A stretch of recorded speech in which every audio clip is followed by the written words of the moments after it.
મર્યાદા પુરુષોત્તમ પ્રભુ શ્રીરામની જન્મ જયંતિ તથા ભગવાન સ્વામિનારાયણના 243માં પ્રાગટ્ય દિવસ નિમિત્તે BAPS શ્રી સ્વામિનારાયણ મંદિર અટલાદરા ખાતે સત્સંગ સભાનું આયોજન કરાયું હતું। આ સભામાં પૂજ્ય સંતોના માર્ગદર્શન હેઠળ 7,000 કરતાં વધુ હરિભક્તો આગામી લોકસભાની ચૂંટણીમાં મતદાન અવશ્ય કરીશું અને કરાવીશું તે બાબતના શપથ ગ્રહણ કર્યા હતા।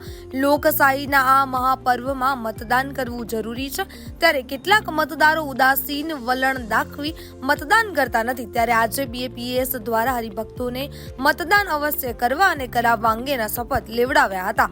મતદાન જાગૃતિ શપથ ગ્રહણ પૂજ્ય સંતો સાથે હરિભક્તો ઉત્સાહ સાથે જોડાયા હતા। નમસ્કાર, ભારત માતા કી જય। ભારત વર્ષનો સૌથી મોટો મહોત્સવ એટલે આપણા જનરલ ઇલેક્શન્સ।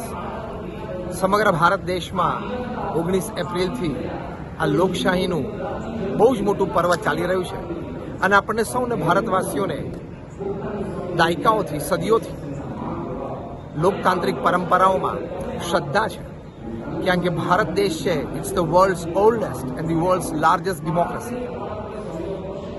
સમગ્ર વિશ્વમાં દરેક આ ઇલેક્શન્સ અત્યારે જોઈ રહ્યા છે, ત્યારે આપણે એક નાગરિક તરીકે આપણી ફરજ છે કે આપણા દેશના વિકાસ માટે આપણે આપણો અભિપ્રાય જરૂર વ્યક્ત કરવો જ જોઈએ। તો આપણે આપણો મત અવશ્ય આપીએ, જ્યાં પણ આપણને શ્રદ્ધા હોય, આપણી વિચારધારા હોય, પણ આપણે આપણું એક કોન્સ્ટિટ્યુશનલ રાઇટ છે એ આપણે ચોક્કસ એક્સરસાઇઝ કરવો જોઈએ।